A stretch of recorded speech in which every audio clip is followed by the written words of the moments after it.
Okay, so we are going to be discussing about squat, goblet squat and leg press. There are 3 exercises that we are doing. I have Sonali with me. Sagar, you had met last session. He's there. So basically what I'm going to do is that basically, because actually I had already mentioned back squat, okay, previously in the agenda I had already put back squat. But I'm also going to try and basically request Sagar to perform front squats, okay, and Sonali will be doing back squats. So then basically you all get to see both of the same things because it's the same squat rack. So I might as well thought that let's add one more lift so that you all can get a perspective understanding of both the lifts, front squat and back squat. Okay. And Aditi, just make sure that everyone is on mute throughout the session.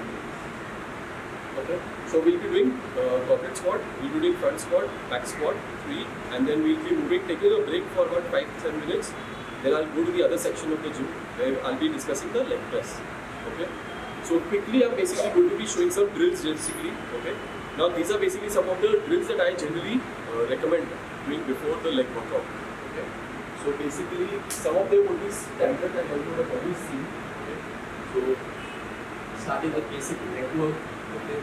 So leg flexion extension 5, okay. I'm just doing 5, but generally you can do about 8 to 10 repetitions or 15 repetitions. There's no such logic behind how many repetitions, depending on basically how comfortable you feel. Like if I'm feeling a stiff neck, I'm going to probably do a little more repetitions, so probably about 20 of them. Shoulders, maybe 5-10, so completely up to you. So 5, 10, 15, 20, depends. Because the purpose is basically you should start feeling better in that area before feeling tightness. Okay. So then leg to right, 4, 5. Okay, so neck is done. Then what I'm going to do, shoulder circles. 1, 2, 3, 4, 5, 7, 8, 9, 10, and reverse. 1, 2, 3, 4, 5, 6, 7, 8, 9, 10. So this is all like general. I've already finished my general power. I've done that 5 minutes of cardio. Now I'm doing specific. Okay, so first just very simple drills. Okay, again, shoulders, up, down, 2, 3, 4, 5. Then change of movement. 1, 2, 3, 4, 5. Okay, now we get into a little specifics. Again, when you're performing lower body workouts, your ankle work very, very important to ensure your ankle work is done. Okay, so I'm going to do basically some ankle rotations. Okay, so 1, 2, 3, 4, 5. Okay, again reverse. 1, 2, 3, 4, 5. I change my leg.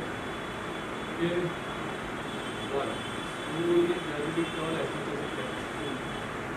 2, 3, 4, 5. How do you remember this? Basically clockwise and anti-clockwise. So about 5 to 10 repetitions clockwise, 5 to 10 anti-clockwise. Once this is done, then I'm going to try and stretch this. Okay, grab your tibia, pull up the knee as much as you can, and hold for 5 seconds, and release. 1.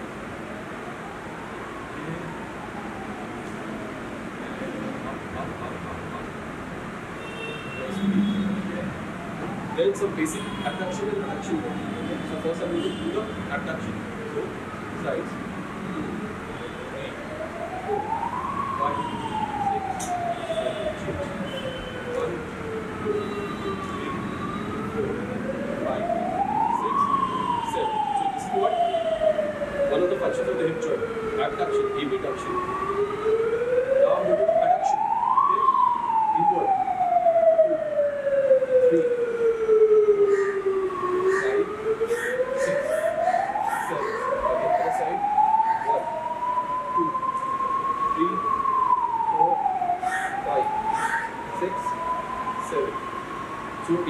80-duction, both are done.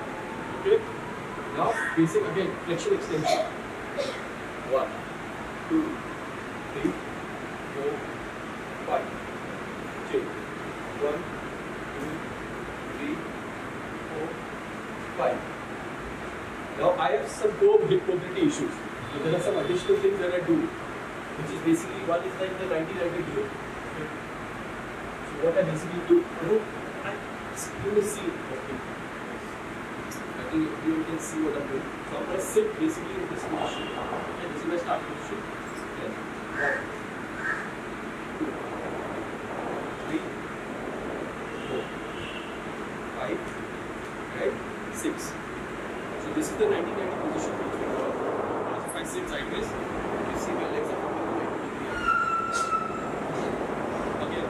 hip mobility work. Then the last thing that I'm going to do is basically sit into the squat position. Okay. Try to put my fingers underneath my toes and try to sit into a deep squat and stretch. So try and keep an upright posture. You can use your big toe to basically press your fingers so that you don't lose the toe. So hold it nice and tight, press your big toe on your fingers, and you're sitting into the squat position. Try to stretch. Try to maintain an upright posture.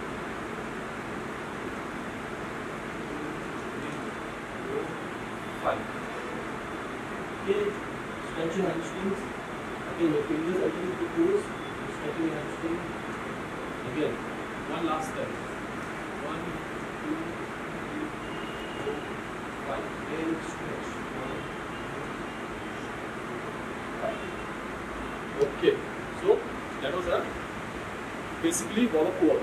Okay, what I did was basically specific warm up to basically initiate before my leg workout. Now, what I'm going to start with is the goblet squat. Okay. Now, goblet squat, again, a very diverse movement. You can use goblet squat even in beginner's workout. So, someone just starting the workout, obviously you can start with bodyweight squat. Then you can go for box squats. Box squat is basically just having a support weight. Okay. So, like you have a box behind and touch and up. Touch and up. So that becomes a box squat. So you can put a box behind, okay, and then teach the person how to squat. Bodyweight squat, then comes box squat, then comes goblet squat. Okay, telling you about the progressions. Now we are going to do goblet squat. So like I said, you can either put it as a beginner workout. Okay, you can make the person do a goblet squat practice, or sometimes I like to use goblet squat even just for like warm up. Okay, so say for example, if I want to do a back squat. Or if I want to do a front squat, okay.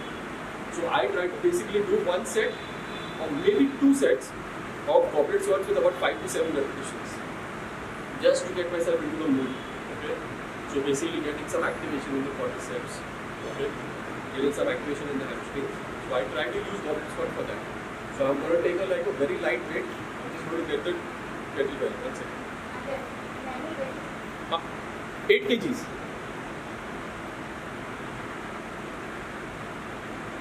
We'll start with goblet squat. पहले वो करेंगे. मैं सिर्फ दिखा देता हूँ reps and then we start.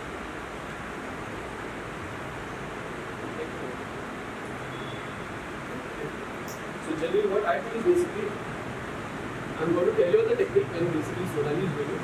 But basically generally what I try to do is I basically try to cover about 5 to 7 repetitions of goblet squat.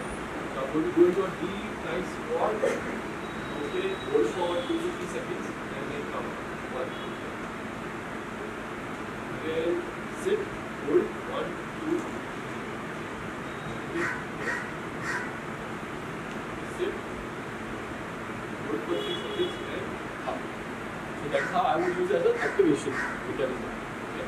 But again, this can also become like a good exercise for people.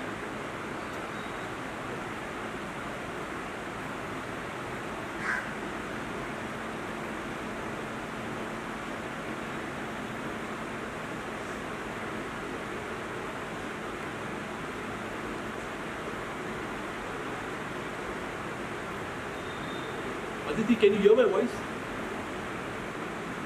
Aditi, can you hear my voice?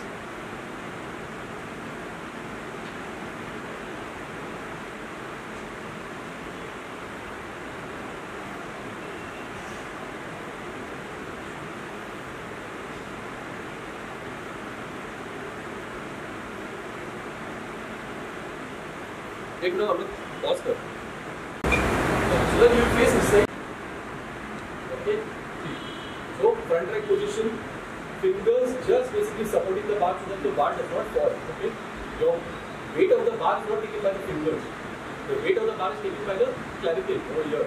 Your body is taking the weight of the bar, not the fingers. Fingers are just holding the bar so that it does not slip. That's it. Yes. Okay, just take 1 minute. Stick here. That's it. So basically, I have to move here because I want to be within the premise of the safety part. Up. Yes. And shoulder. Nice. squatting to the bottom, her upper arm is parallel to the floor, completely parallel to the floor. So you need to ensure that your arms do not drop. Right? See, one more. See, upper arm is parallel to the floor at all times. That's it. Nice. Okay. So that was the front rack position. Guru, are there any questions for this? Aditi? Yes.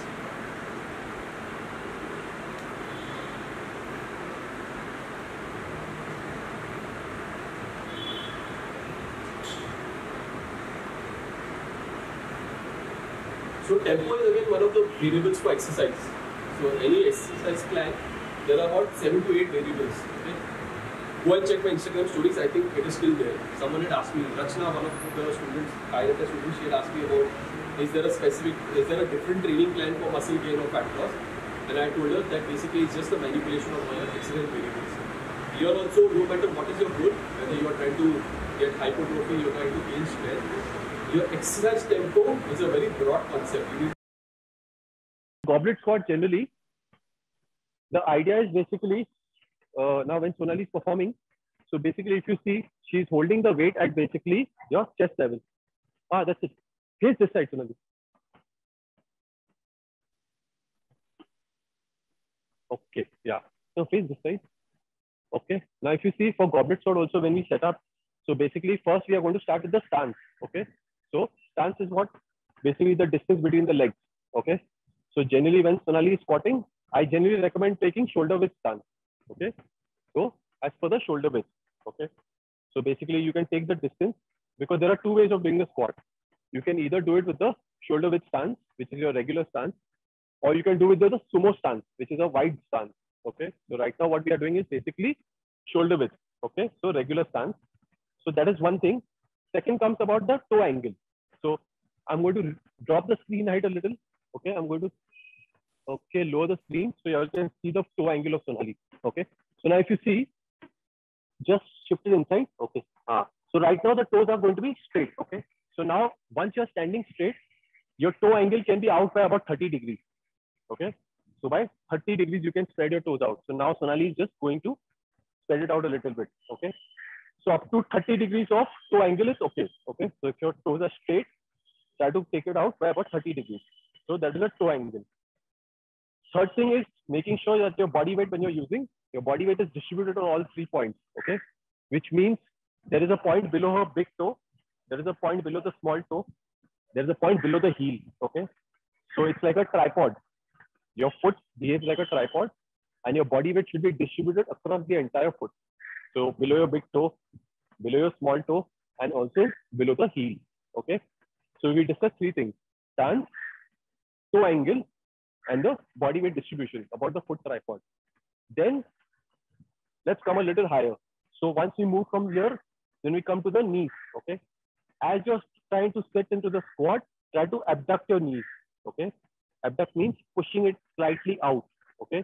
Because if the hips, once the knees move out, okay, once the knee abduction happens, that's when the hip has place to go and sit inside. Okay. So you're making place for the hip bucket to sit inside. So abduct the knee slightly. Okay. Then coming to the hips. So basically, as you start the movement, initiate from the hips. Okay. Initiate the movement from the hips and try to descend into a squat. When you come slightly up, look to the front. When you're preparing before every repetition, you have to ensure that you pull the abdomen inside, hold it. Okay. So slight compression has to be maintained in the abdomen stomach. Okay. How do you check? Try and slap the stomach. If it hurts you, that means you have not braced it properly. If it doesn't hurt you, that means you have braced your abdominal properly. So ensure that the core bracing is very important. Okay. So don't stand like this, relax. Okay.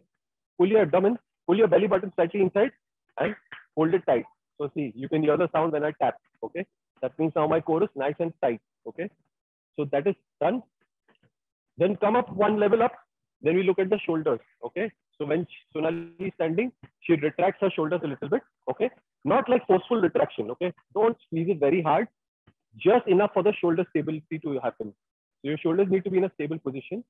So that's what we are trying to do. So minimum retraction. Okay. Just for the stability.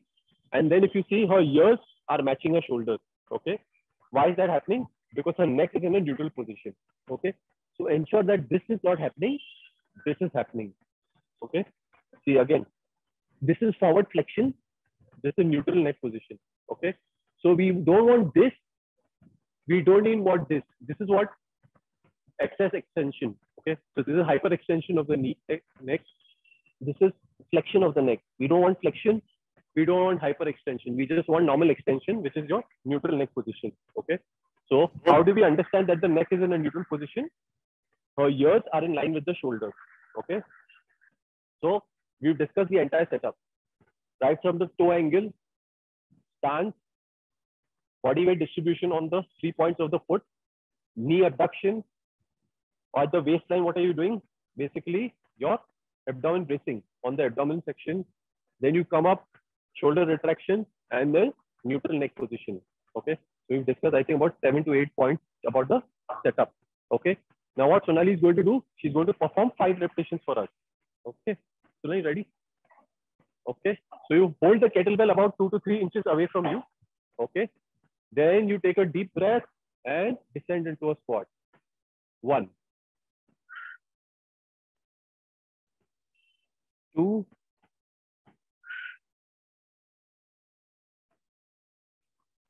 3, 2 more, 4,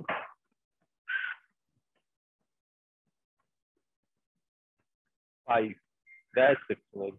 Okay. Now I'm going to answer a question about the squat depth. Okay. Now some people will say squat deep. Some will say basically femur parallel to floor. But ideally, I mean, there are many ways people keep defining. Every level that you can squat to is good. Okay. But basically what is happening is that ideally, if I am training a client who's a general population client, I would always try to see that basically we don't have the butt wink at the bottom. Okay.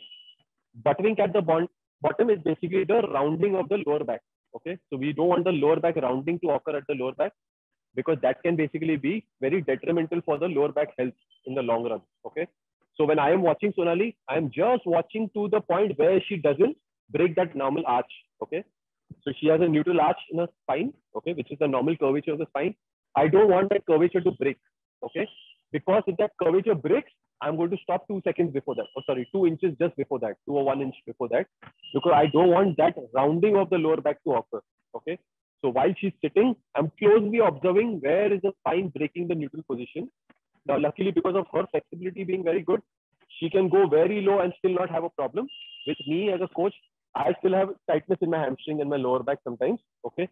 Because of which, if I am trying to squat, then I would only squat till here. This is my depth. Because if I go below this, can you see lower back rounding? Can people show me some so I understand? Yeah, okay. So see, if I sit this much, you'll see lower back rounding happening, right? So I don't want this to be occur.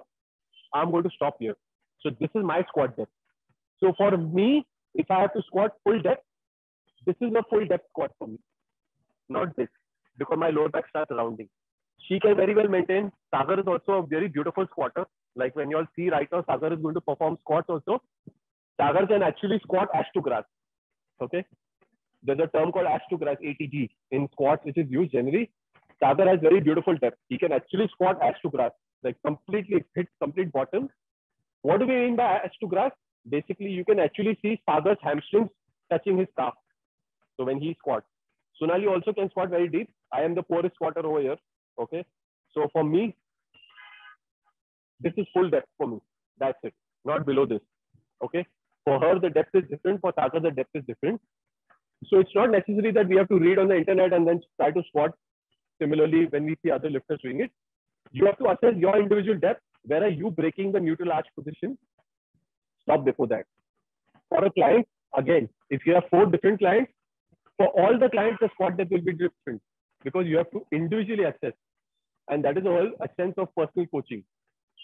When we say you're a personal trainer, okay, for someone, personal trainer means basically trying to assess what the client's limitation is and then basically giving a solution according to that. So that is personal training, personal coaching. Okay. So that was the question on depth. Okay. Then will we perform another 5-7 reps? Okay. So now I want you all to see the setup once again, what Sonali is going to do. And then again, we'll take up questions on goblet squat.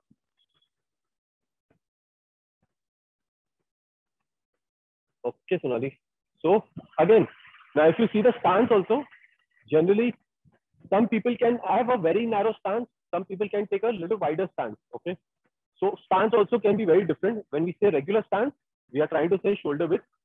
Someone is more comfortable with slightly wider stance, there's no harm.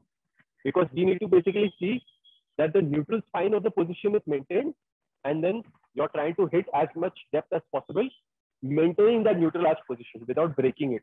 Okay. So stance doesn't really matter. Someone can go very narrow, someone can go very wide. Now we have two very good examples today. Sagar, I have seen him squatting. He can squat with a very narrow stance, full depth. Sonali, on the other hand, if you see the stance, okay, Sonali, can you turn this way towards the camera and do it? So now you all can observe Sonali's stance position. And when Sagar tries to do the squat, we are going to see, because I'll make Sagar also do the goblet squat.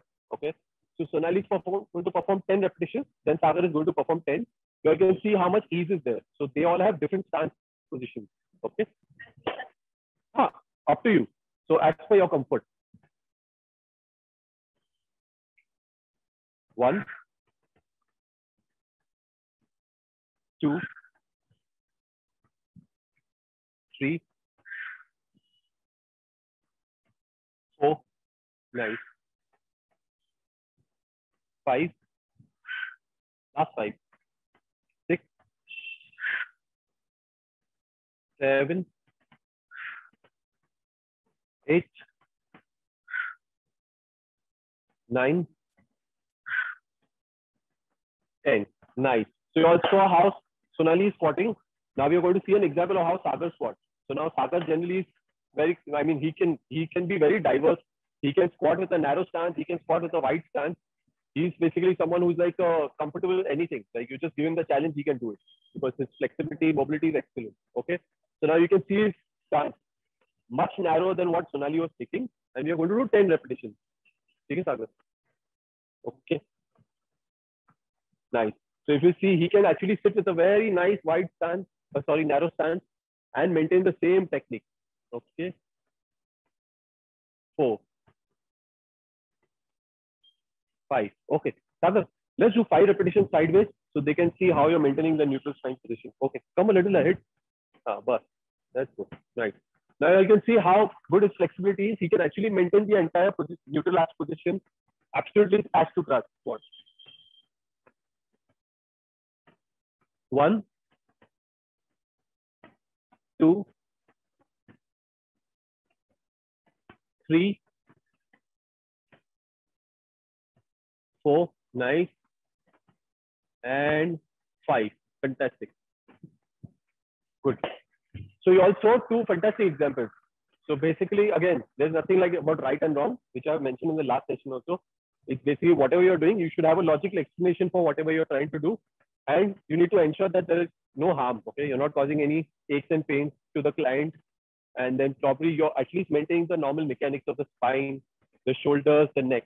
If you are maintaining all these normal mechanics of the body, then it's okay. Then whatever you can do. Okay, so you can go with a narrow stance, you can go with a wide stance. Make sure that you're maintaining the neutral spine position. The load distribution is properly. You're not shaking. Your stability is maintained. As far as these basics are kept in place, we can do whatever we want. Okay. So before I switch to back squat and front squat, are there any questions, Aditi? Yes, we have a list of questions. Let's okay. Go. Let's go. Yes, coach. The first question was like about the breathing technique while we are squatting. Okay, breathing technique while we are squatting. Okay, nice. Okay, so basically, breathing generally, there are 2 types of breathing which we see, right? One like Sonali was doing. So Sonali basically what she was doing the exchange of breath at the top. Okay, she was doing the inhale, exhale both at the top, holding the breath, finishing the repetition, then exchange again at the top. That is also okay. That is again basically a technique where basically we start trying to basically create a vacuum inside the abdomen. Okay, so basically taking a nice deep breath, holding, creating a vacuum inside, which basically is putting so much air inside the abdominal cavity that is basically helping you give that rigidity to the structure. It basically relates to the same example of basically putting air in the tire. Okay, So when the tire has no air inside, it's completely flat, right? But when you put the air pressure inside the tire, it basically fills up and it becomes nice and rigid and tight. It's the same mechanism. She's comfortable with doing it at the top. Okay. If I have to do it, then probably sometimes I may just do it along with the bar movement. Okay. So the same breathing technique which we discussed last time. When you're going against gravity, exhale. So inhale, exhale, inhale, exhale. You can do this also. You can do it at the top also, the exchange of breath. Exchange of breath at the top, again, has been seen very effective. Again, if you're doing compound lifts, okay? Squat, deadlift, overhead presses, clean, snatch. Actually, sorry, not clean and snatch is Olympic lift. We don't really pay so much attention. But basically in powerlifting movements, like your squat, bench press, deadlift, again, it has been seen that if the exchange of breath is happening before the execution of the lift, then obviously that is going to give you additional stability in your core muscles, and your entire spine stability will be better. So that is basically the explanation for both the breathing techniques. If a client is beginner, do not stress him again with Valsalva maneuver, which is again exchange of breath at the top, because again, it just puts unnecessary stress on thinking. There are anyways too many things that they are trying to focus on. So just try to keep it simple. Exhale when you're against gravity, inhale while you're coming down. Okay. So the other question is by Navjeet. So she's asking, what will be the position of the elbow while coming down? What will be the position of the elbow? Position of the elbows while, while coming, during the eccentric. Close to the body. As close as possible to the body. So basically, I think she meant like, this. So if I am doing holding the kettlebell here, so for example, here I am, okay? So 1, 2, that's all. Because some people tend to flare out their elbows when they're coming up. So I think the elbow should be directed towards. If you flare it out, the shoulders will get tired. Yeah. Because see, the weight is here, right? Let's think very logically. The weight is here, okay? Now what is happening to the weight? The gravity is pulling it down, right? Correct. Now if I keep my forearms straight, okay? If I keep my forearms exactly in line with the weight, then what is happening? I'm forming a pillar. And because I'm forming a pillar, I can hold the weight comfortably. But if I do this, I can drop the dumbbell, right? If I flare my elbow. So it's just basically common sense. You're just supporting it with a pillar. That's it. If the pillar is properly aligned to the weight, you're going to be able to hold it for a longer period of time and with comfort. Yes. And Roshni and Vaishali had requested if we could demonstrate the butt wing position, which you have already done, right? Yeah, and Tanujib was asking like if you could show. Yeah. Okay, please. 1 second. Aditi, just see this. Yeah. Aditi, just tell me if it's occurring or no. Okay. So this is the neutral spine position, Aditi. Yeah. Now tell me, Aditi, where did the butt wing occur? Yes, right now. See the spine position changing. Now this is neutral. Yeah. I think now can people see me? Yes. Okay. Yeah, it's neutral. Yeah. Now we can see the curve happening. Yeah. Okay. Yeah. Yeah. Okay. Yeah, we could appreciate. Yeah. Okay, so there is another question by Tanujib. So she's asking like if you could suggest some hip flexor mobility drill. Hip flexor mobility drill. Yes, the for hip flexors, any drills. Yeah, in the same one that I showed, the 1990 warm up, right? 1990. Yeah, hip openers. Yeah. 1990 hip opener. Another one is by Vivek. He is asking, is there any difference in the technique for those having knock knees? No. There's no difference in the technique for knock knees also, because basically because of the knock knees condition, your stability will be compromised. So you just have to make sure that the client is in a stable position. That's all. So you'll have to see the client accordingly, assess how what kind of support system you can give to improve his stability. That's all. Everything else remains the same. Yeah, I think that knock knees, because of the knock knees, whatever other issues that he's been having, like imbalances in the muscles and tightness and all that, those can be corrected, but the squat technique will remain the same. Correct, absolutely. One more thing that I'm going to show immediately for the hip flexors that someone just asked right now.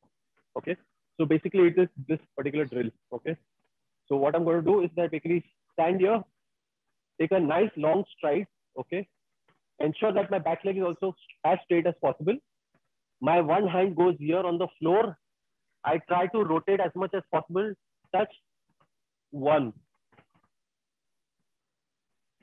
2, 3. This is also giving a good hip flexor stretch. So this is like one of the other good drills that you can do. Okay. Okay. Next So question. another. Yeah. So is Sonali wearing knee pads? Is that beneficial while squatting? Sonali is wearing knee pads because basically it just helps her basically get that additional stability at the knee joint. Okay. So ideally, some people wear knee sleeves. Okay, when they are squatting very heavy weight. Sagar, do you wear knee sleeves? Yeah. So I think, but he wears it only once he crosses 100 kgs or something. After 150. So Sagar basically puts on knee sleeves once he crosses 150 kgs because generally for him that is high intensity. Okay. So the idea of the knee sleeve is basically what it does is basically is just providing you with additional stability at the knee joint. Okay. Yeah. That will help you in correct tracking of the patella bone while you're trying to squat. That's all. So she's squatting because she's wearing the knee sleeve because she feels comfortable with it. And she feels that, yes, it's giving her additional protection because of the stability at the joint. That's all. Okay. So any difference in the muscle group activation depending on the leg stance? Not really, not so much, basically. Not so much. Basically, generally, yes, it is said that generally with a narrow stance, you'll be having a little more activation of the at quads. the quadriceps, more of the quad activation. But basically, generally for general audiences, we don't really think so much from that squat stance point of view as to what muscle they are activating. As far as they are at least activating it well, if they are at least able to stabilize themselves well in the pattern and they are able to progressively overload, growth is going to occur everywhere. Yeah. For and basically it must be about the range, so right? Yeah. Yes. So there are many factors that play into role over there. So again, your squat depth plays a role over there. How much deep you can squat, plus again, how much loading are you doing? Okay. So your muscle activation depends on the loading because that loading will decide how much tension you can create in the muscle. And that tension is also related to the squat depth. Yeah. Okay. Yeah, correct. Plus basically again, where you place the bar, that also has a significant importance depending on where. High bar or low bar, because that will also help us understand that basically what are you more experiencing activation in, whether you're activating more glute or you're activating more of quadriceps. But that is again into biomechanics, so we'll not get into that right now. That is again related to the biomechanics concept. Okay. Okay. So and another one is it's the same question. Does narrow squat target quads differently? So that's the same question. Another one is Sukanya wants you to demonstrate once with the dumbbells, the goblet squat, like how to hold the dumbbell if one is doing it with the dumbbells. Sagar is going to demonstrate. Sagar, dumbbells ke saath we'll do one set. So it's the same thing. So kettlebell you can hold it upside down. Okay. Dumbbells you just hold it from the top, or you can hold it sideways also. It just depends on comfort. There is no such science over here as to which position is more optimal. It depends more about the comfort. So he's just holding it straight vertically. Okay. 1. Let's do 4 more reps. 2, 3, 4, and 5. That's all. Clear? Okay. This part? Okay. Yeah. So Ria is asking, Sagar is having very good posture in ATG even. How can we work on the posture while ATG as to grass? So basically focus on your, use a lot of foam rolling, use a lot of stretching for your lower back, for your mid back, and for your hamstrings. That's all. If you work on your lower back, mid back, and your hamstrings, your flexibility improves. You can basically squat deeper. Okay. And Madhu is asking, while you can improve it only to a certain level, because flexibility is also like genetic. It also depends on your limb size. Correct. It also depends on your limb insertions, your muscle insertions on the limbs. Okay, so all those factors also contribute, but you can obviously experience some difference and some change. At least the movement starts feeling easier. It doesn't hurt you if you do all these things before the workout, which you are showing. So that is actually going to help you become better, more comfortable, and tolerant to handling lower depth. Yes. So Madhu is asking, while I do squat on body weight or with barbell, only my spine remains straight, but on higher weights I bend forward. What should be the right way for progression in my case? So basically try and add more reps. Yeah. Try and add more gradual reps with the weight where your spine is not rounding, because basically it is basically improvement in your muscle strength. As your muscle strength improves, basically you'll be able to tolerate more forces. But for muscle strength to improve, the doses have to be very small. Try to increase yourself on 2 reps on the same weight. Once you attain about 20-25 reps on that particular weight, then try to increase the weight by another 2 kg. Then assess. Don't have a very suddenly 10 kg increase or a 5 kg increase on the bar. That is going to be very difficult to handle. So it depends very person to person. I would assess a client. I would assess how the client is doing and then accordingly decide how much weight to increase. Okay. So yeah, so we have a very good observer, Karthik. So he's asking, Coach, your shoes looks different. Is it specific for squats? I think you're wearing Vibram, right? Just wearing bare minimal shoes, basically. They are flat shoes. They help me keep a good ground contact. That's all. Yes. Okay. And there's one good question by Kalyan. He's asking, can knees cross the foot while squatting? Can it cross or not? So the knee crossing the toes is again very subjective to your mobility of the ankle. Sagar has actually mobility at the ankle. His knees can go way past the toes.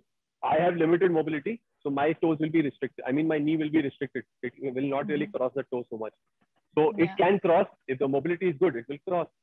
If you're trying to hit full depth and you have good mobility, it is going to cross. Yeah. So crossing the knee, crossing the toes are not a problem, I think. But if you're crossing while lifting the heels, that would be a problem, right? In a back squat, yes. Yes. In a back squat, yes. But if I'm doing a CC squat, if I'm trying to do a CC squat is basically done deliberately for quadriceps. So if this is the CC squat that I'm trying to do, see, 1, 2, again, 3. Here, so everything is getting lifted. Ankle is also getting lifted. Knees are also crossing the toes because this is a CC squat. Then for primary activation of the quadriceps specifically. So here, like I said, nothing is wrong as far as there's no pain. If your function is well, if your pain, you're not experiencing any pain, it can cross whatever you want. Doesn't matter. Okay. And there's a last question by Vijaya, right? So toes will be at 30 degrees in all the stances. Is that right? In all the stances means? The toes will be like 30 degrees out. Yes. Yes. In all the stances mean you're talking about just overhead exercise, other exercises. Yes. No, in squat only, narrow stance or like, hip width stance, shoulder stance, the toes angles will be like 30 degree outwards, right? Just for that knee stability. Up to 30 degrees, not more than 30 degrees, up to 30 degrees. It means it can be 20, it can be 15, 20, 25, 30. Sagar, I think, had probably only like a 10 degree. He was actually he can maintain a narrow stance. He can even keep his toes very, very straight feet and still squat very well. So his mobility, his dynamics are very different of his joints. Sonali and me, probably we have different joint mechanics. So basically up to 30 degrees is good. Not like this. This is not correct. This is like more than 45 also. So this is straight. This is probably 30. So I think we have, so we have a couple of more questions, but I think we can move on to the next exercise, and if we get time, we can take it back. Right? Yeah. We can get back. Okay. Yes. Now, first thing what we are going to basically do is that basically I'm going to tell you all about the adjustment of the rack. Okay. Now let's see. First, Sonali is going to do it. Okay. Sonali, come. So I'm going to try and adjust the rack according to Sonali's position. Okay. Now see, come close, Sonali. Okay. So now if you see, Sonali, just turn around. Just walk behind. Okay. Now if you see, the bar is almost above her shoulder. Correct. This will not be very comfortable to pick up, right? Why? Basically, she will have to go on your toes. She'll have to raise her ankle and then pick up the bar and then come out. Very uncomfortable position.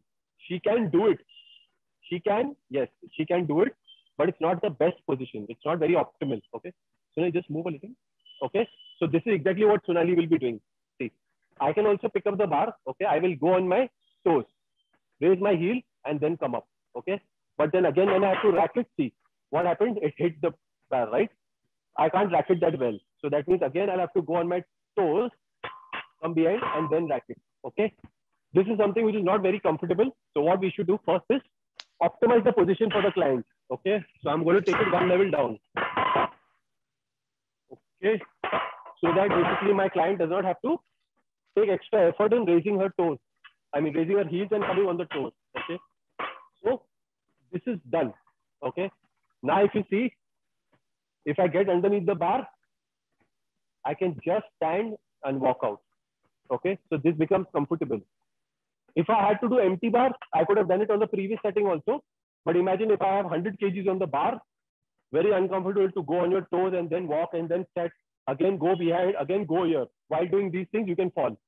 Okay, so that is why first thing is to make yourself comfortable. Okay, so right now if I stand, the bar is almost below my clavicle. My clavicle is here. The bar is below my clavicle bone. So that is a good level to start with. Okay. Then second thing, what I'm going to do is that make sure that the bar is centrally aligned. Okay. See the knurling point on the bar. Okay. See the center point of the bar. It's nicely in the center of the power cage. Okay. So ensure that the bar is centrally aligned. Now, what is the third thing that we are going to ensure? That the client is going to stand at 1 arm distance from the bar. Okay. Sonali, come. Stay at 1 arm from the bar. Just put your bar, hands on the bar. The hands have to be slightly outside the shoulder. Now, if you see Sonali's shoulders are here, where my hand is coming. Okay. So she's already holding outside the shoulder. In fact, slightly narrow also will be okay for her because she's already outside her shoulder. Okay. What does she do first is walk to the bar, get underneath the bar. Okay. Get underneath the bar, stand straight, then basically walking only 1 step behind. Okay. Maximum 2 steps. That's it. If you are basically doing 3-4 steps, aage piche, that means you're wasting your time. You've already wasted your reps. Empty bar, okay, maybe it does not matter so much, but if you have loaded 20, 30 kg, 40 kg, 50 kg each side, that means you're carrying a lot of weight and you're wasting unnecessary time and energy both by walking aage piche. Okay. Some people take the bar, then walk 3-4 steps, then they waste a lot of few seconds in adjustment of the feet. You're wasting too much time. You should be back to the correct position to start within 2 steps maximum. Okay. So it's like if I do this, 1 second. So I get under the bar, stand straight, 1, 2, start. That's it. Again, 1, 2, start. So this should be the level at how the client should be squatting or you should be squatting. Okay.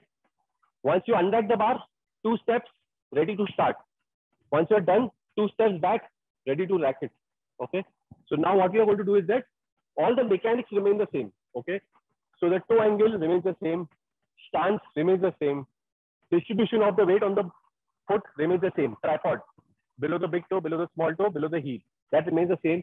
Knee abduction remains the same. Core bracing remains the same. Shoulder slight retraction remains the same. Neck neutral position. Everything remains the same. It's just that earlier she was holding a weight in the front for goblet squat. Now she's doing a back loading. Back squat is basically back loading. Goblet squat is front loading. You're loading yourself from the front. Here you're loading from the back. Okay. So then I will step out. Sonali will take over. Okay. Whenever you're spotting the client, always stand from the side. Okay. Always stand from the side. And one more important piece which I've missed is basically teaching the client how to safely squat. Okay. Sonali, 1 second. I forgot to adjust the side rods. Okay. So now what happens is that, Sonali, can you just squat without the bar? Okay. Okay. Now if you see, where does Sonali come? She's coming to this level, right? If you see her shoulder is over here. Okay. So this is the normal height to which she's going to be able to squat. Okay. So which is almost over here on the rack. This is the level that I'm talking about. So she almost comes till here. If you see her shoulder, it comes to about this level. Okay. Now what I'm going to do is that I'm going to make her do an empty bar and then again check the height. Okay. So let's do 2 repetitions and just hold on the second rep at the bottom. So this is how you can teach the client how to safely squat. Okay. 1, 2, nice. Okay. Go. Nice. Now if you see, can you see the distance between the bar and the side panel? Okay. The side rod, which is also the guy rod. Okay. See the distance. This is almost about more than a foot. Okay. So what I'm going to do is that I'm going to increase the height of the safety bar. Okay. The side rod. Okay. So that if she has to rack it, the weight, if she in case fails on the squat, she can nicely just throw the bar behind. Okay. So this is the distance. Okay. Rack the bar. Nice. So you have to always start this practice from the start when you're teaching the client how to squat. Okay. So I'm going to raise it by a foot. Okay. Almost this much. Yeah. This. Okay. Let's raise it to. It is at right now number 3. Let's make it at 6.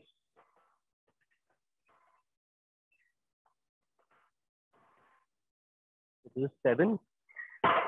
Little lower. Okay, 6. Right.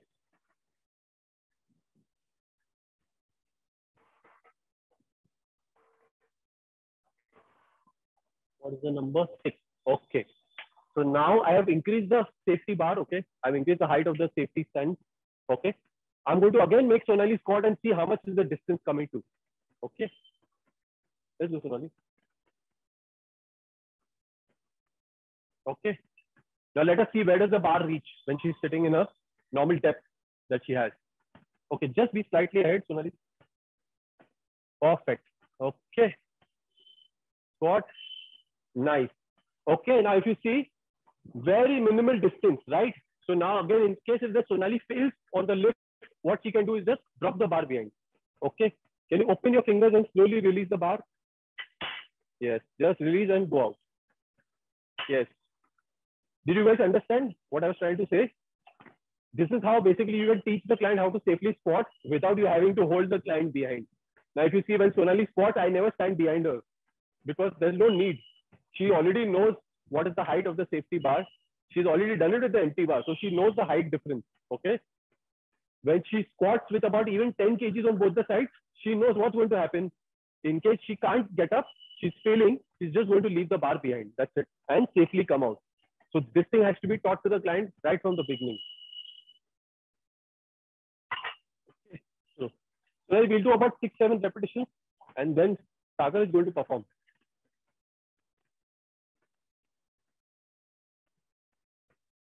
Okay. Chalo. Let's go 7 reps. 1, 2, nice, 3. Core bracing, sit, nice. Movement starts at the hip. 4, nice. Again, 5, good. 2 more. 6 and 7, last. And walk in and back the bar. That's it. So that was Sonali. Now we are going to have Sagar squatted. Okay. Now again, you will see this is not standard. Right now, if the workshop gets over, people will be still squatting with this level only because nobody actually comes to customize this thing because people don't think. Okay. Either they just remove it and keep it on the side, which is again stupidity because that is the main purpose of having the power gauge in the gym. Okay. Now for Sagar, because his range is different, I'll have to again customize the depth. So I'm going to check what Sagar's depth is coming. Okay, so Sagar's already checked that the bar is centrally aligned first. 1 arm distance from the bar. He gets underneath the bar, unracks the bar, and walks 1, 2. That's it. Okay, now let us see if the depth is good for Sagar or we have to change it. Okay, now if you see it's already hit on the side. Why? Because his depth is better. So I'll have to again make an adjustment. Okay, stand Sagar. Okay, just rack the bar. Okay, so I think I'll have to drop it by about 1 level for him. Make it at 5 pe, na? Chalo. Now let's see if this is the right level. Otherwise, again, we'll have to customize for Sagar.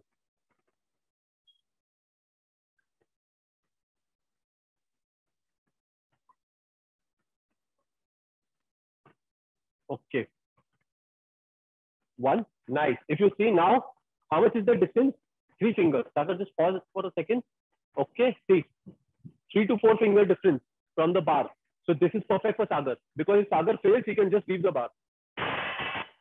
That's it. So he's already comfortably seated. Body weight is nicely distributed across the limbs. He's sitting here. He's uncomfortable. He drops the weight. Hard. Gone behind. Okay. Add kare thoda weight. 15. Okay. So we are going to basically just show about 5 repetitions with some load. Okay. Be careful. You okay? Okay, we are going to see 5.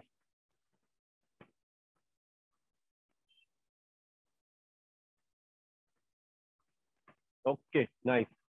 Okay, let's go. 1, 2, nice. 3, 4. Again, he's also comfortable with breathing at the top. So exchange of breath is happening at the top. And 5. That's it. Nice. Okay. So the same thing now is going to happen. Again, when Sagar, I'm going to add a little more weight, and Sagar feels that he cannot come up, you can see that how comfortably he's just going to leave the weight behind because the safety bar is kept at the right height. Okay. We'll add a little 10-10 each side. Then 2 reps करके सिर्फ दिखा दे कि कैसे leave करने बार. Okay. So you need to understand, this is very important, guys. Before learning how to squat or before even teaching the client how to squat, you should also be teaching the client how to safely escape from the squat without getting injured. Because you are going to fail at some point.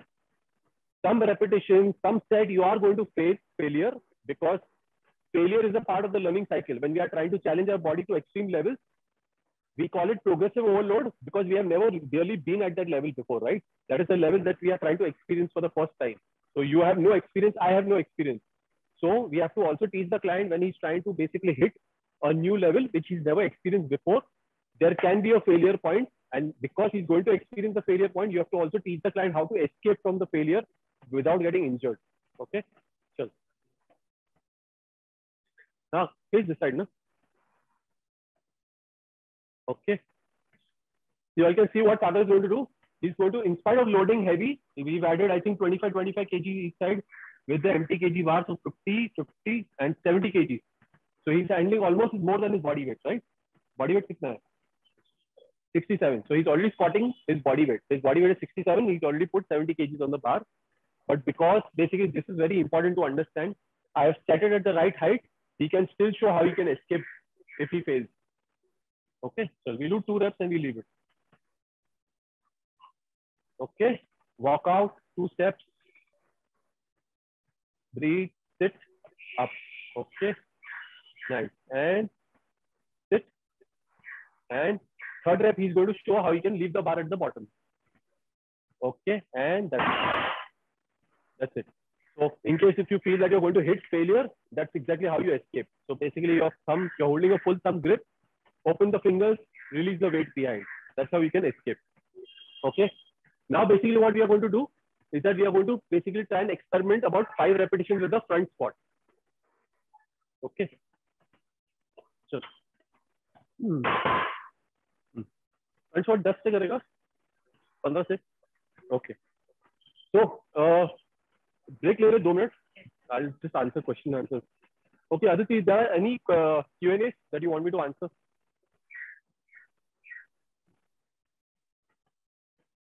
Yes, we do have some questions. Okay, so where exactly, so Kalyan is asking, where exactly should we place or hold the bar on our back, shoulders, or little below? So maybe he is asking about the high bar and low bar because Sukanya is also asking the same. Please explain high bar and low bar. So I think that is the question which Kalyan is also wanting to ask, the position of the bar on the back.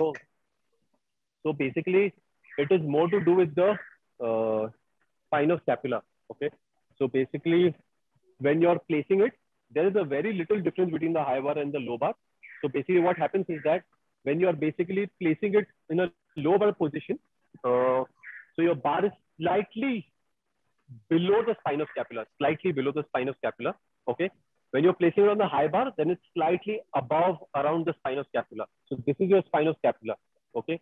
So basically, if I was holding on the high bar position, I would basically be holding here. I'll just show you. Okay. So can everyone see where I'm holding? Aditi? You can just turn around, coach. You can turn around. No, you can show your back. You can show your back to the my screen. back. Okay. Yeah. Just be careful. Yeah. Okay. Now we can see. Yes. So this is the high bar position. Okay. And if I had to do a low bar, this will be a low bar position. Can you understand the difference? Yes. Again, high bar position. Okay. This is high bar position. And this is low bar. Yeah. Okay. So ideally, I would just basically try to not make it complicated, but basically place it around the spine of scapula. So ideally, I'm not getting into specifics. I'm talking about generally for everyone, for maximum population. Basically, you should be able to place the bar comfortably, okay, around the scapula bone. It has to be comfortable. You should be able to maintain the external rotation, okay? This retraction and external rotation of the shoulder should be able to maintain that much, okay? If this is causing discomfort, then it's a problem because then you have to work on the shoulder mobility of the client. So this should be able to maintain. Once the person has crossed the good progressive overload on this, then you can get into the details of high bar and low bar. Otherwise, just ensure that the client is able to squat properly with the right mechanics that we've discussed today. Okay. Okay. So another question is by Tina. Should we use the foam support on the bar? Like I think she meant that a foam thing, which You're talking about the bar sleeve. This bar sleeve. Yeah, okay? Bar sleeves. Yeah. So Tina, the bar sleeve is not really needed because that is going to reduce the contact between you and the bar. And the closer you are in contact with the bar, you're going to feel more confident. I don't say it's wrong to use it, but it's not very efficient. It's the same reason why I'm wearing flat shoes. The reason I'm wearing flat shoes is because I want to be closer to the ground. So I want to have good contact with the ground. That is why I'm wearing flat shoes. If I wear cushion shoes, I'll not be able to feel the ground. I'll keep wobbling. So basically my stability will not be very good at the ground. Similarly, if I place a foam sleeve over here, it will be so thick, the bar will keep shaking. So if you are closer in contact with the bar, your skin is as close in contact with the bar, stability is better because you can actually have good close contact with the bar. That's all. Okay. So any care, like Pranoti is asking, any care we need to take with respect to the wrist angle during the back squat? Wrist angle during the back squat. During the back squat? So basically, yes. If this is basically your normal wrist angle, okay? So this is flexion. This is extension, okay? This is your anatomical position, flexion and extension. So generally, try to maintain as much neutral position as possible. Little bit of extension, if it happens, it's okay. Because it happens in Olympic lifting movements also. Right, extension. But if it's giving you pain, then you need to basically do wrist flexion and extension exercises to ensure that you have good flexibility over here. Because if your forearms are very tight, you'll have problem. It will give you pain. You might experience pain when you're trying to hold this thing. So basically, like now, if I hold my bar, my wrist, I'm going to try and keep it in a normal, nice position, neutral position. Slight extension is still okay. See. So right now, can you see, Guru? Yes. Okay. So see, my wrist is in a nice, normal position, neutral position. Now, if I want, in a low bar squat, we do experience a slight wrist extension, which is okay. As far as you have good wrist mobility, it is okay. But otherwise, as much as neutral position is always better. To avoid the stress on your wrist. Yeah. Yeah. Okay. So the other question is by Navjeet and Riya. If you could just explain them the position of the hands on the bar, the grip, and the position of the elbows while during the eccentric phase. Position of the hand on the bar is basically on the bar, yeah. Outside the shoulders. Yeah. This I'm standing straight. These are my hands straight. See, my just hands a wider than your shoulder. Yeah. Right now, my hands are in line with the shoulders. I'm just going to go slightly wider than the shoulders. That's it. See. Okay. And the position of the elbows. The position of the elbows, because some people tend to, like, I think while they're doing the squat, like, you know, it's not towards the floor. I think even I had that issue and you corrected me, you know. Basically, your forearms are acting as pillars. Yeah. Now, basically, think about how the pillar has to be if you have to support the weight. That's your position. Yeah. So if the weight is behind, you want to support the weight, your elbows have to be like this because they are acting as pillars to support the weight. That's all. Because my elbows used to tend to go up, right? Yeah. If this is it, then it will not be very comfortable. You want the pillars to support the weight. The weight is here. Your hands need to act as pillars, your forearms. So they are going to support the weight like this. Yes. Like this. Got it? Yeah. So, and Roshni is asking, will using lifting belt help to maintain neutral spine? So weightlifting belt is good, Roshni. Basically, it's basically doing the job of muscles. So it's like similarly asking why is Sonali wearing knee sleeves for additional stability. So basically, if you want additional stability at the abdomen, you can use a weightlifting belt, but it will not be effective unless you're like squatting more than your body weight. Then there is no point, because what happens is that you are basically doing this bracing and core abdomen exercise, which I told you, holding it tight. So basically, while you're doing this, you are actually doing a core workout. You are basically strengthening your core muscles, abdominal muscles. But if you wear a belt on top, okay, on top, and then you release the abdomen, that means your muscles are not really active. You're just basically making the belt do the work. But you have to do both the things. You have to basically brace your abdomen tight, plus wear a weightlifting belt. On 20 kgs, this is too much of work, right? Unnecessary work. Because if you're wearing a belt, it's not very comfortable. It looks very fancy on the screen when we see people wearing it. It's highly uncomfortable. I have worn a belt and tried to squat probably 150, 160 kgs, 170 kgs. It is very, very uncomfortable. Because when you're trying to sit inside and the leather belt is pinching on your stomach, it's hurting also at the same time. And plus the belt has to be tight enough. It has to be put exactly below the rib cage. It's not like your jeans belt which you wear at the belly button. It's exactly below the rib cage. So when you wear a tight belt at that level, it becomes difficult to breathe also. If you are going for heavy lifts, you need it. You need the extra stability. You need the safety to be there. But if you're not squatting more than your body weight, then it's no point at all. Well, it's going to help you with additional stability for sure when you're going heavy. So the other question is making arch while doing squat good? Which arch? Arch, that's what Yash is asking. So even I'm not clear with the question. Arch, I guess he meant to say the back arch that we say, no, okay. Like make sure the back is neutral, but they tend to overarch. So first of all, basically when students talk about arch, you first need to Google what is the meaning of the arch. Arch basically means curve. Your spine is not straight. Your spine already has a curve. So you need to maintain the normal arch which is there. That's all. Your spine is not straight. It's not like a stick. Yes. Your spine is not exactly like this, how the pipe is. Okay. This is a straight structure. Your spine is not straight.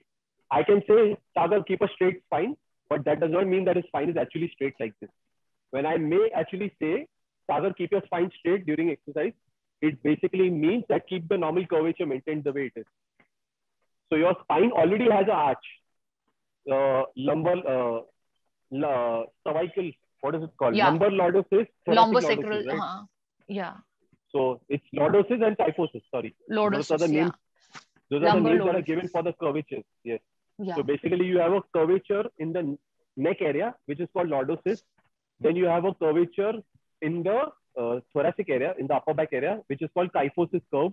And again at the sacrum region, in the lower back, you have a curve, which is again called lordosis. Lordotic. So it's basically convex and concave curve. Okay. Convex and concave. So basically your neck curvature and your basically lower back curvature is one type, which is I think convex. Concave, and your upper back is convex. So concave and convex basically structures, which is telling you how the curve is shaped. So neck will be basically inward, upper back will be outward curve, and then again lower back will be inward curve. So that is what we call an arch. Arch means curve. So maintain your natural curves the way they are. That's all. I hope this answered Yash's question. Okay. Okay. So the other question is, high bar is at C7. Like, what is the exact position? Like cervical 7. I think that's what Sukanya is wanting to ask. High bar, is it at C7? It's below C7 because C7 is one of the vertebrae in the cervical area, which is the closest to the skin. I can actually press my C7. See, this is my C7. If I don't know if people can see something poking out over here. Yeah. That is my C7. We can see. So it should be below the C7 because if you're placing it on the C7, it's going to hurt you. Yeah, and there's some nerve damage that might happen. Yeah. Yes. Anyways, because the vertebra is very close to the skin. So obviously there are nerves passing in and around. Yeah. So you should always be below the C7. Yeah. Okay. So I think you did answer yes question. That is like, what is the use of belt then? Like the benefits of using belt as in the case of back. Yeah, we have already answered. Additional stability. Okay. If wearing belt, which is the best place, like where to wear it? I think that also you answered it, right? Already answered. When Below you the rib said cage. belt. Yeah. Below Okay. the rib cage. Yeah. Yeah. So then we are done with the questions, coach. Okay. So below the rib cage, that is also done. Any other questions pertaining to the back, which we spoke? Back squat, front squat. Any other questions? No. I Okay. think No we've questions, right? covered it all. No. Okay. So now what I'm going to do, we are going to take a 5-minute break. Okay. Because I have to shift to the upper floor where the leg press is there.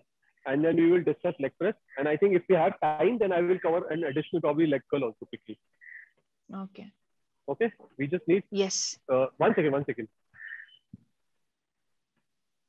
Front squat नहीं किया cover हमने. Okay. Sorry. Sagar reminded that we did not cover the front squat, which I had promised. Oh yeah. So I'll just cover the front squat. Sagar. Okay. We'll cover front squat. Aja. Sorry. I forgot. Good. You remembered. 10 डाले, 15 निकाले. 15 is okay. Chalo. So I'm going to quickly basically discuss the front squat also. Okay. So now in front squat, basically what do we do? Again, when you're holding, like in back squat, you are holding it outside the shoulders. Front squat also you can hold it outside the shoulders only. Okay. So basically because the place has to be enough for the bar to rack on the clavicle. Okay. So your hands are here. Okay. So basically what we do is that basically first you need to assess, because for the front squat, again, excellent exercise. Okay. In case someone wants to improve their athletic ability. Okay. Front squat is an excellent exercise for improving athletic ability, because a front squat position, which is the front rack position. Okay. It's very, very important if you want to graduate to Olympic lifting.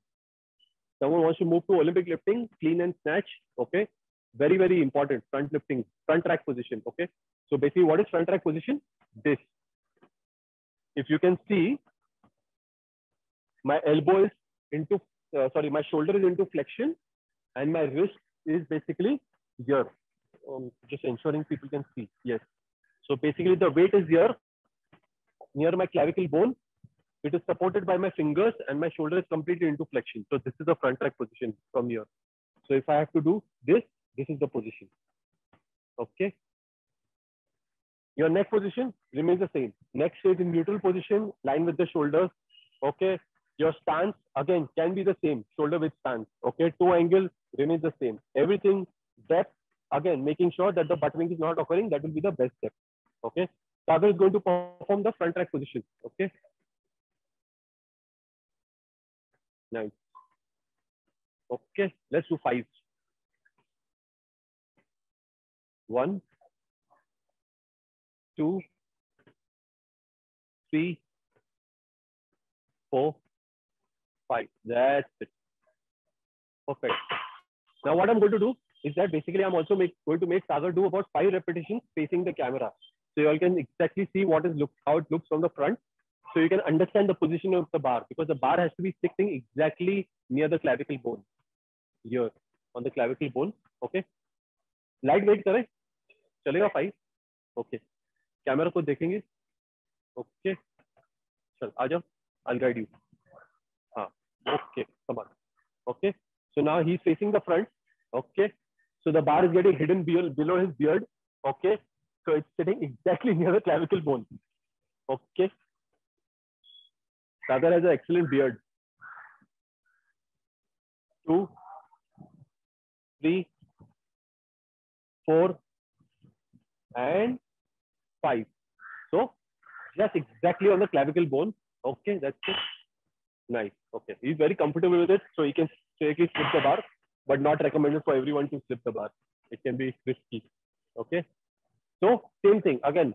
That is why I said learning the front rack position becomes very, very important, because again, if someone wants to basically become better at Olympic lifting, again, this will be very, very helpful to learn for your clean. Okay. So I'm sure you all have seen Olympic lifting videos on the internet. Okay. So where basically they show about how to do the cleans. Okay. So if you want to learn the cleans,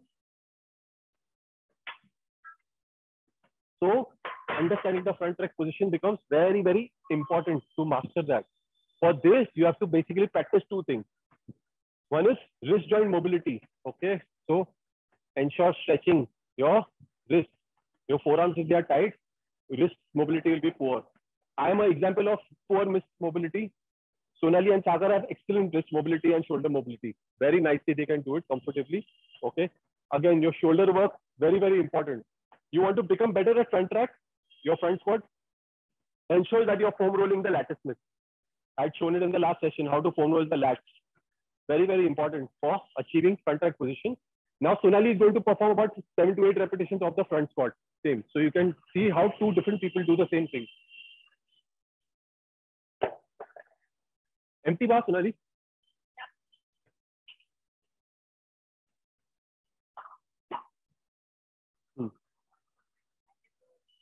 Sorry? How much? 2.5 or 5? 5? Okay. So we are going to load 5 kgs on each side for Sonali. Okay. I think it's there only behind the 10 kg plate. Okay. That's 7. Okay. And we'll put the, okay. See. So front rack position, fingers just basically supporting the bar so that the bar does not fall. Okay. Your weight of the bar is not taken by the fingers. The weight of the bar is taken by the clavicle over here. Your body is taking the weight of the bar, not the fingers. Fingers are just holding the bar so that it does not slip. That's it. That's it. Okay, just take one behind, take little behind. That's it. So basically, I asked her to move behind because I wanted to be within the premise of the safety bar. Okay. 1, nice. And shoulder up, nice. Nice. If you see, even when she's squatting to the bottom, her upper arm is parallel to the floor, completely parallel to the floor. So you need to ensure that your arms do not drop. That's it. One more. See, upper arms parallel to the floor at all times. That's it. That's it. Nice. Perfect. So that was the front rack position. Okay. Guru, are there any questions for this? Yes, Aditi? we do have questions. We Yes. do have questions. So, yes, Yash is asking about the speed. Like, what should be the speed? Like, any attention to be given for the speed factor? So tempo is again one of the variables for exercise. So any exercise plan, there are about 7 to 8 variables. Okay. Go and check my Instagram stories. I think it is still there. Someone had asked me, Rachna, one of the students, INFS students, she had asked me about, is there a different training plan for muscle gain or fat loss? And I told her that basically it's just a manipulation of all your exercise variables. Here also, no matter what is your goal, whether you are trying to get hypertrophy, you're trying to gain strength, your exercise tempo is a very broad concept. You need to understand. So basically, tempo is also one of the variables that you can use for manipulating. I like to use tempos when I'm using beginners. When I'm teaching beginners how to squat, I would use exercise tempo just to basically ensure that I maintain safety to them. So if I'm training Sonali and she was a beginner, I would tell her, okay, Sonali, when you're going into the eccentric, give me 3 seconds. Okay. So I would give her a tempo of 3, 0, 1, 0. What does 3, 0, 1, 0 mean? 3 seconds to eccentric, 0 seconds at the bottom, no pause at the bottom, 1 second to come up, again 0 seconds pause at the top. So it's eccentric, isometric, again concentric, isometric hold. That is how we basically define tempo. 4 digits. Eccentric, isometric, concentric, again isometric. So I would use 3 seconds for Sonali if I was training a beginner. Then again, for strength training, tempo does not have such a big role, because earlier we used to think that we need more time under tension for strength improvement. But it has been seen that keeping 2 to 3 seconds is more than enough. You don't need to increase the time under tension too much, because if you are doing that, then your repetition will get so slow that you will actually drop the force potential, because you'll actually get tired and your volume will also reduce. You'll not be able to generate a lot of volume in training. So that's why I don't think about the tempo so much unless you're training beginners or you're training at the very elite level. If you're training in between, don't worry about the tempo so much. 2 to 3 seconds eccentric is good enough. Okay. So the next question is by Tanujib. I think we missed her question. Okay. So she's asking again about the back squat, regarding back squat, right? The elbow position, I think, which you covered already, but she's asking, like, is there any mobility drills that you can demonstrate to increase the elbow mobility? Oh, elbow. So not the Elbow elbow mobility. mobility. It's basically the shoulder mobility which is the issue. Yes, Not the yes. elbow. So Elbow is not the that's what issue. she's, yeah. Because While back squat, yeah. Tanuj asked, right? Yeah, Tanujip, yeah. Okay, Tanuj. So mobility issues don't occur in the elbow because it's a hinge joint. Okay, it's basically only one movement that happens over here, flexion and extension. So mobility issue does not happen in the elbow joint. It happens in the shoulder joint, which is your ball and socket joint. Because there are so many movements you do: flexion, extension, abduction, adduction, circumduction. Then basically, what are the other things? Internal, external rotation. Okay, see the number of movements that happen in the shoulder joint. So most of the restrictions in mobility that occur, they never occur in the hinge joint. It always occurs in the ball and socket joint. Okay. So if you want to work on your shoulder mobility, then there are some very simple drills you can do, which is basically holding the rod straight. Okay. Ensure that my arms remain straight. Okay. No bending at the elbow. Keep your arms straight, basically ensuring that we are doing this movement. So basically, which is ensuring the rotation is happening well at the shoulder joint. If you are comfortable with this, bring your arms slightly closer, still maintaining straight arms. Okay. Now see, this becomes very difficult. Okay. Because I also have tight pec muscles and tight latissimus. Okay. So for me also, this becomes a little issue. So this is one thing that I would do. And the other thing is basically what they teach in the Akhada. Old gyms. Okay. So kettlebell around the world. 1, 2, 3, 4, 5. Again, reverse. 1, 2, 3, 4, and 5. What is this doing? Working around your shoulder joint. If you do this, it can improve your shoulder mobility. Do flexion extension for the wrist so that your front rack position improves. And this is anyways going to help you with your back and front squat both. The shoulder drills that I showed you, the 2 shoulder drills. Okay. Aditi, anything? Another question is, some take the cross arm stance to hold the barbell in front of the squat. Is that okay? Comfort grip. They cross the arms in front. Yeah. Is that okay? You can basically, that is comfort grip. Yeah. That's called comfort grip. You can use that if you don't want to get into Olympic lifting. Then this is good. If you want to get into Olympic lifting, you have to practice this into the front squat. Because only from this, you can go into split and jerk. So this is learning is very important if you want to get into Olympic lifting. If you don't want to get into Olympic lifting, then continue this comfort grip. Okay. And get close in to front, the bar, keep your arms parallel to the floor. That's it. This will be the comfort grip position. Okay. Yes, next question.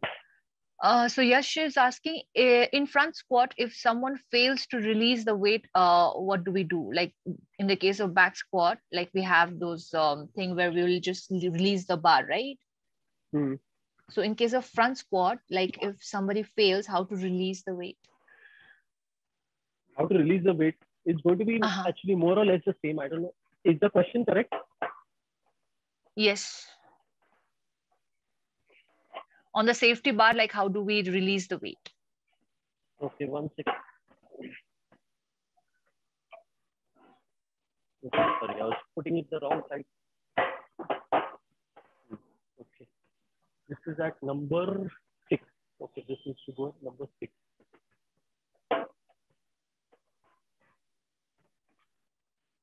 So I think, I don't know, there is no such rocket science here because it will be the same thing. Okay, so for me, this height is still higher. So I need to be one level above, considering my squat depth.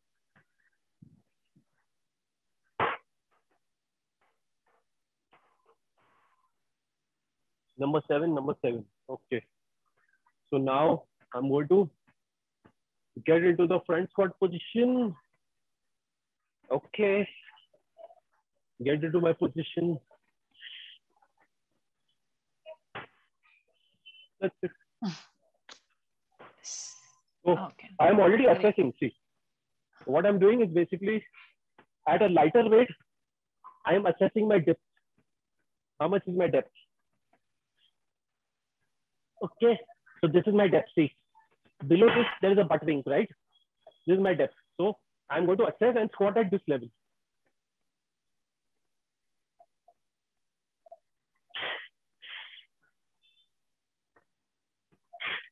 In case I fail on the heavy weight. Yes. Okay. That was a good one. Okay, so yeah. So another question is, so yes, in front squat, like we hold the bar with middle 3 fingers, right? So we're not holding actually, we're just like, yeah, in front squat. Just, basically your fingers are applying brakes. We're just, yeah. Brakes. It works as a barrier. We're not gripping. Yeah. Yeah. Yeah, okay. So can you show the comfort grip again, facing the camera with your front with you in front of the camera? Yeah. Okay. Sagar, comfort grip करता है? करता है? आजा. Come. I'm not so good with comfort grip because I practice Olympic lifting. So I have basically been focusing on the Olympic grip for front squat. So Sagar is going to do the comfort grip and I'll explain. That's it. So upper arm tiled to the floor. That's it. Okay, let's do 3 reps. 1. Sorry, तेरे लिए depth बहुत ज़्यादा है. Okay, he squats very deep. 1, 2, 3. That's it. So he's crossing the arms. Basically, first thing is getting underneath the bar. Second thing, placing it in the cavity, which is near the clavicle. Okay. Then what do you do? One arm, second arm. These are like your brakes. They are going to hold the bar from falling. 1, 2. If the arms are here, the bar is going to fall. So you have to raise the arms up. So basically, then what happens? You're forming like a nice bridge so that the bar cannot fall. If your hands are not here, some people even keep the hands straight and do it. Okay, see. Sagar is just keeping his arms straight. Okay, straight truck fingers. Yes. 1. That is a very good way to understand if you're placing the bar at the right level. Yeah. 3. Nice. So okay. I think comfort grip will questions? also work well for people who have wrist mobility issues, right? Yes, like me. Yeah. I used to do comfort grip earlier, but now I am practicing for my Olympic lifting, so I've got used to this. Okay. Okay. So Roshni is asking, is holding the bar with 3 fingers a thing, or is it because the weight is low and you are comfortable? So it's not got anything to do with the weight, I think, heaviness. It's just so like we are blocking it. Yeah. So basically, Roshni, if you're basically just doing front squats to improve your quadricep of your lifting strength from the front, even if you just 2 fingers, it's okay. If you just keep 1 finger also, it's okay. But ideally 2 to 3 fingers is more comfortable, because what if your 1 finger fails, gets tired? That's why we keep 2 to 3 fingers. You can even just do it 2 fingers, or you can just even keep your arms straight, like how Sagar was doing it. Sometimes in Olympic lifting, that is exactly how they would teach the kids. Okay. Yeah. If I was teaching the kids how to maintain the position correctly, how do I understand that there are 10 kids in the class? How do I understand everybody is holding it at the right position? Simple. Keep your arms straight. Because the arms are not straight, the bar will not sit only, right? In this, there can be a mistake. In this, there can be a mistake. How can I make a mistake in keeping the bar when my hands are straight? Because here my fingers are applying the brake. Here my hands are applying the brake. Who's applying the brakes here? Nothing. It's just that my position has to be very, very comfortable and perfect so that the bar cannot fall. So if this is it, that's it. Yeah. You cannot afford to make any mistakes over here. In fact, you will not be able to make any mistakes over here. Unless the bar is not sitting properly, you will not be able to squat. Yeah. So basically, it's not about the weight of the plates, right? Like, we are using 3 fingers. No matter like if we are lifting like 100 kilos also, the 3 fingers will be working as a barrier. Yes. Not that we are lifting heavier, then we'll be gripping it with all the fingers. Correct. No matter what weight you're using, because always try to maintain the same style of gripping. So that otherwise, if you keep changing your gripping, then you'll be confused what to do later on. Always keep it standard. That's why in Olympic lifting, if you see, whether it's a 5 kg plate, 10 kg plate, 20 kg plate, they all have the same size of the plate. Yeah. So basically to avoid the forward. Yeah. In only our bodybuilding or old gyms and all that, you see small plates for 5 kgs, big plates for 10 kgs, bigger plates for 20 kgs. That happens here. But basically in Olympic lifting, you'll always be seeing that the diameter of the plate is the same. It's because we don't want to change the way you technique is. If you're learning how to lift a weight from the ground, it should be the same position right from the learning stage to the pro stage. That is why the plate size is not changed. Yeah. Okay, so does anyone having drooping shoulder pose any difficulty in front or back squat? If yes, how to overcome? That is by Sumedha. I didn't understand the question. Does anyone having drooping shoulder pose any difficulty in back or front squat? If yes, how to overcome? So, I mean, I think she means like, you know, somebody with a protracted shoulder. So, will they pose any difficulty in front and back squat? Everything remains the same, Sumedha. So, you have to foam roll the short, tight muscles. You have to stretch the tight muscles. And then you have to strengthen the muscles which are weak. So, someone having protracted shoulders will basically definitely have very tight pectorals because the muscles are under tension all the time. Tightness, so you foam roll and stretch the tight muscles. Try to basically strengthen your posterior chain. Basically do a lot of scapular work, do a lot of rhomboid, rotator cuff, posterior delt work. So all your face pulls, external rotations on the cable. Then basically your reverse flies. You know, you have a pec fly machine in the gym. Reverse flies. Try to strengthen your posterior deltoids, and that is good. Yeah. That was a good one. Okay. So I think we are done with the questions. I think we can move on to the next one. Okay. Give us 5 minutes. Less than 5 minutes, actually. We just shift upward.